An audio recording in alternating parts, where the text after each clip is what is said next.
হরে কৃষ্ণ। সকল ভক্তদেরকে জানাই কৃষ্ণের প্রীতি ও শুভেচ্ছা, বিনম্র প্রণাম। আজকে আমি চৈতন্য মহাপ্রভু সন্ন্যাস লীলা বলার চেষ্টা করছি। আগে আমি জন্মলীলা, শৈশব লীলা, ভূখণ্ড লীলা, যৌবন লীলা, বিবাহ লীলা বলেছিলাম। আজকে বলবো সন্ন্যাস লীলা। চৈতন্য মহাপ্রভু কেন সন্ন্যাস নিয়েছিলেন এবং কোথায় নিয়েছিলেন, সুসীমা তার অবস্থা কী হয়েছিল, সন্ন্যাস নেওয়ার আগে মাথা মুন্ডন করছিল, নাভিতের নাম কি, এবং চুলের সমাধি কোথায় হয়েছিল। তো নাভিতে আর কোনো দিন চৈতন্য মহাপ্রভু চুল কাটার পর আর কোনো দিন চুল কাটে নাই কেন, তার কারণটা কি, আর সুসীমাতার অবস্থা কী হয়েছিল।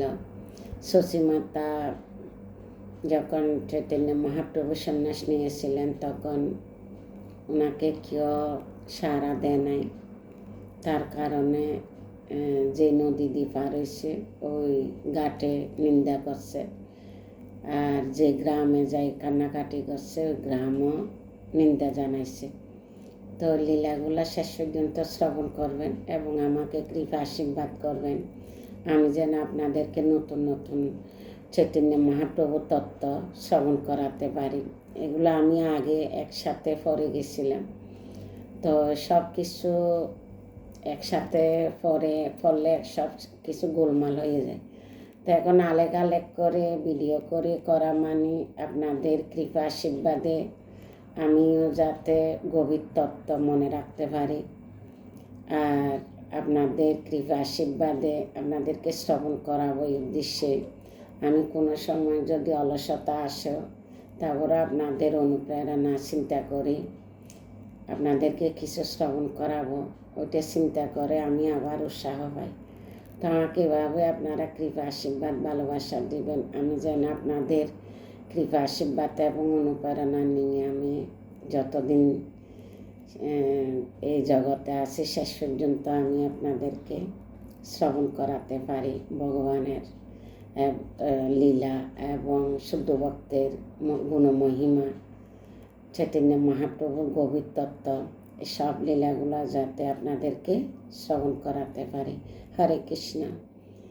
নমো বিষ্ণু পাদায় কৃষ্ণপৃষ্ঠায় ভূতলে শ্রীমতে জয় পতাকা স্বামিনীতি নামিনে নমো আচার্য পাদায় নিতায় কৃপা পদায়িনে গৌরকথা দামোদায় নগর গ্রাম তারিণী নমো বিষ্ণু পাদায় কৃষ্ণপৃষ্ঠায় ভূতলে শ্রীমতে ভক্তিবেদান্ত স্বামিনীতি নামিনে নমস্তে সরস্বতী দেবী গৌরবাণী প্রচারিণে নির্বিশেষ শূন্যবাদী পাশ্চাত্য দেশ তারিণে জয় শ্রীকৃষ্ণ চৈতন্য প্রভু নিত্যানন্দ শ্রী অদ্বৈত গদাধর শিবাসাদি গৌর ভক্তবৃন্দ। হরে কৃষ্ণ কৃষ্ণ কৃষ্ণ হরে হরে, হরে রাম রাম রাম হরে হরে। হরে কৃষ্ণ। শ্রী চৈতন্য মহাপ্রভু যখন সন্ন্যাস গ্রহণের সিদ্ধান্ত নিলেন তখন তিনি পরিকল্পনা করলেন যে শুধু 5 জন ভক্তকে নিয়ে বের হবেন, কারণ সন্ন্যাসের পরিকল্পনা শুধু 5 জনই জানতেন, তাই তাদেরকে নিয়ে যেতে হচ্ছে। আর একটা কারণ হচ্ছে তিনি যে তার ছাত্রদেরকে শিক্ষা দিয়েছিলেন, কিছু নিয়ম শৃঙ্খলা তাদের মধ্যে আবদ্ধ ছিলেন।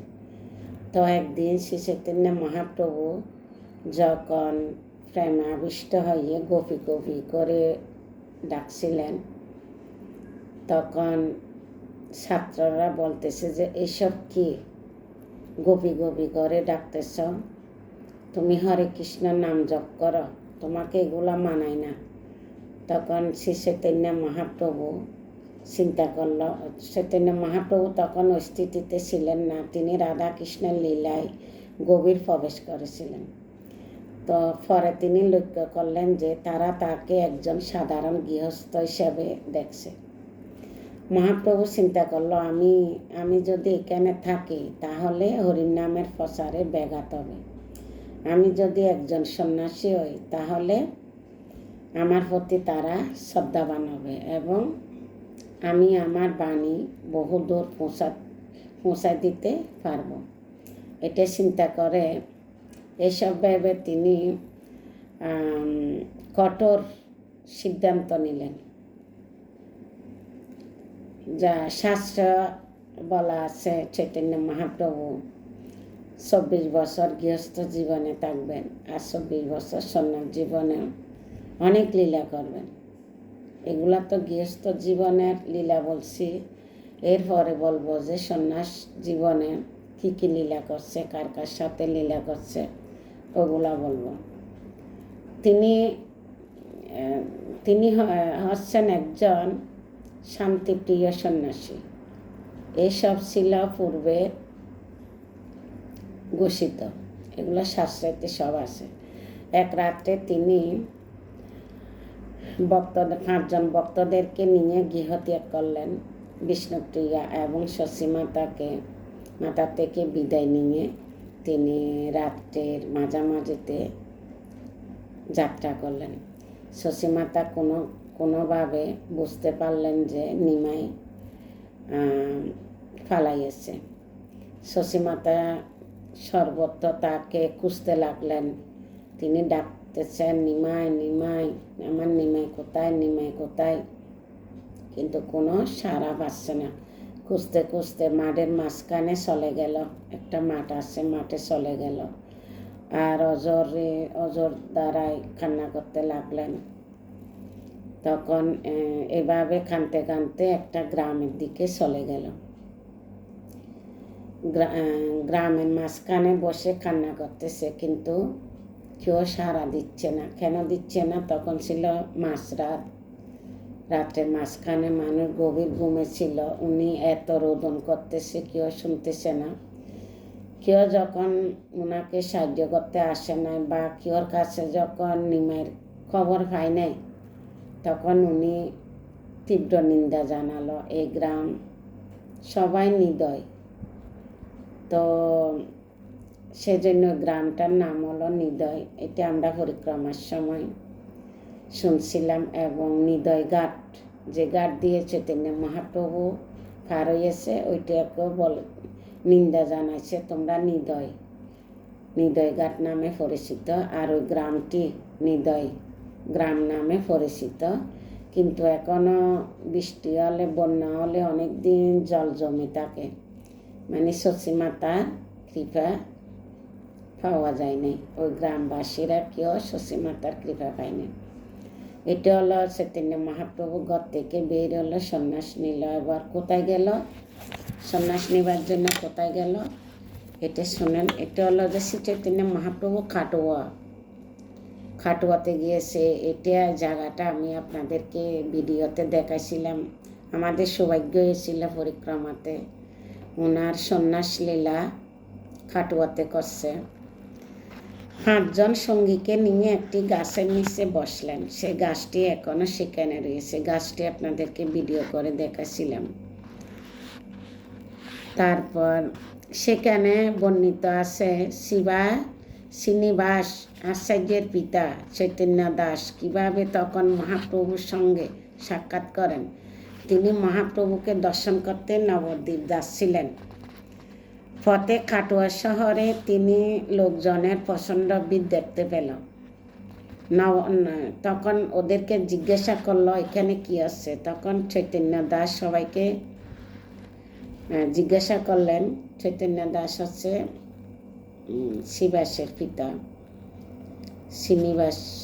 পিতা। কেন তারা এখানে ভিড় জমাচ্ছে? তিনি ভেবেছিলেন হয়তো বড় উৎসব আছে। লোকজন বলল, শ্রী গৌরাঙ্গ এখানে এসেছে, তিনি কেশব ভারতীর আশ্রমে সন্ন্যাস গ্রহণ করবেন। উনি কাটুয়াতে যাওয়ার কারণ কেশব ভারতী ওখানে থাকে, তাই ওনার আশ্রমে গেল। তার কারণে লোকজন বেরিয়েছে, কেন কি উনি সন্ন্যাস গ্রহণ করবেন। তখন তিনি কেশব ভারতীর আশ্রমে গেলেন। তিনি যতত্ব আশ্রমের নিকট যাচ্ছিলেন, কীর্তনের শব্দ ততই স্পষ্ট হয়ে উঠেছিল। সবাই নৃত্য করতে করতে হরিনাম করছিলেন। সবাই নৃত্য করতে করতে হরিনাম করতেছিল। যখনই কেশব ভারতী আশ্রমে যাচ্ছে, ততই শুনতে পাচ্ছেন গভীর কীর্তন, কি আনন্দ। শ্রী চৈতন্যদেব কীর্তন করতে করতে ক্রন্দন করেছিলেন। তিনি এত প্রেম ও ভক্তি সহকারে কীর্তন করেছিলেন যে ফরোয়ার জলের মতো তার চোখ থেকে অশ্রু বর্ষিত হচ্ছিল, আর সে প্রেম অশ্রু সবাইকে সিদ্ধ করেছিলেন। তখন শ্রী চৈতন্য দাস গঙ্গোপাধ্যায়ের নামে পরিচিত ছিলেন। তিনি বিট টেলে সামনের সারিতে চলে গেলেন এবং কাছে থেকে সব কিছু দেখল। মহাপ্রভু তখনও গৃহস্থ পোশাক পরিহিত ছিলেন। তিনি চারিদিকে ঘুরতে ঘুরতে নৃত্য করছিলেন। তখনও সন্ন্যাস গ্রহণ করে নাই, কেন কি এর আগে নিত্য কীর্তন করতেছে, তার মাথা মুন্ডু করবে। মাথা মুন্ডুর নাপিতকে কীভাবে নাপিতকে অনুরোধ করে রাজি করালো এই চুল কাটার জন্য, শুনেন। তারপর শ্রী চৈতন্যদেব কীর্তন থামিয়ে বললেন, আমার চুল ফেলে দেওয়ার জন্য নরসুন্দরকে ডাকো। চৈতন্য মহাপ্রভু নাপিতের নাম হলো নরসুন্দর। তার মস্তক মুন্ডনের জন্য নরসুন্দর এলেন। যখন তিনি চৈতন্যদেবের মস্তক মুন্ডন করতে উদ্যত হলেন, তখন ভক্তবৃন্দ চিৎকার করে উঠলেন, না না না, মহাপ্রভু চুল ফেলে দিও না। মহাপ্রভুর এই লম্বা অপূর্ব দীর্ঘ কেশরাশি কেটে ফেলে হচ্ছে দৃশ্য আমরা সহ্য করতে পারবো না। উপস্থিত সবাই এভাবে চিৎকার করতে লাগলেন। তখন সে নরসুন্দর বললেন, না না, আমি এই কাজ করতে পারবো না, আমি সম্পূর্ণ অপারক, আমাকে ক্ষমা করুন। তখন ভক্তবৃন্দর কথা শুনি নরসুন্দর বলতেছে, না, আমি পারবো না, আমি অপারক। এখন চৈতন্য মহাপ্রভু কীভাবে ওনাকে রাজি করেন শোনেন।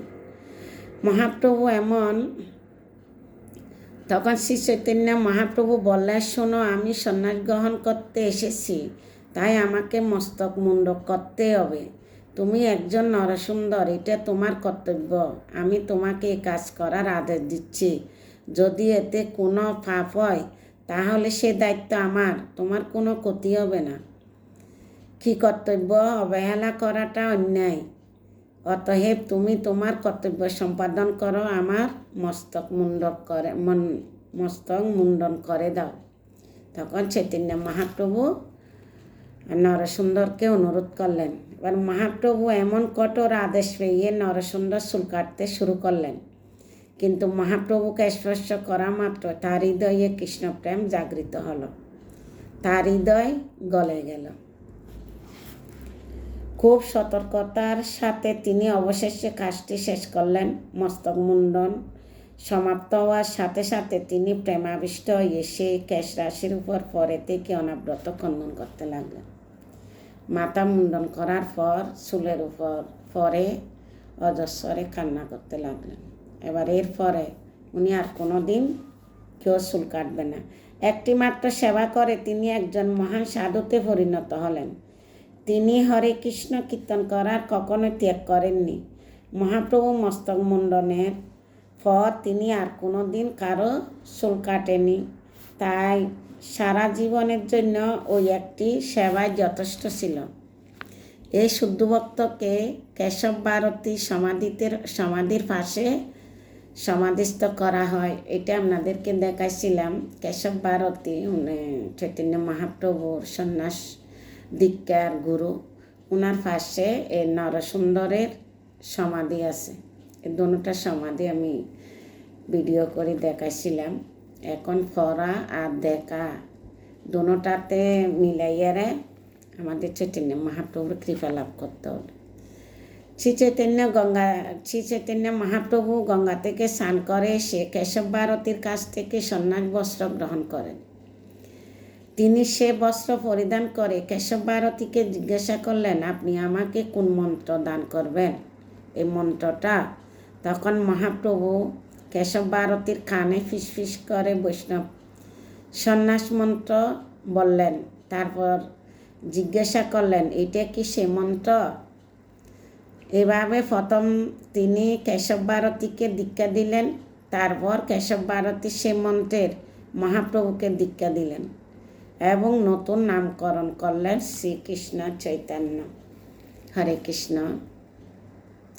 এই চৈতন্য মহাপ্রভুর সন্ন্যাস লীলা হলো। এরপরে সন্ন্যাস লীলাতে আমরা কি শশী মাতার দুর্দশা হওয়ার কারণ, শশী মাতা যে গ্রামে কান্নাকাটি করছে, কেউ যখন সাহায্য করে না, গ্রামের নামটা হলো নিদয়। তারপর যে ঘাটে গেছে ওর নামটা হলো নিদয়। এরপরে চৈতন্য মহাপ্রভুর যে চুল কাটছে নাবিতের নাম হচ্ছে নরসুন্দর। আর এই যে সন্ন্যাস গ্রহণ করছে ওনার গুরুর নাম হলো কেশব ভারতী। তো এই পয়েন্টগুলো নামগুলো আমাদের মনে রাখা অতি গুরুত্বপূর্ণ। কেন কি এগুলা শুধু শুনলে হবে না, কিছুটা হলে একটা শব্দ হলে আমাদের মনে রাখতে হবে। হরে কৃষ্ণ। আজকে এতটুকু ভুল ত্রুটি ক্ষমা করবেন এবং আমাকে একটি আশীর্বাদ করবেন, আমি যেন নতুন নতুন তত্ত্ব কথা আপনাদেরকে শ্রবণ করাতে পারি। হরে কৃষ্ণ। সবাইকে প্রণাম।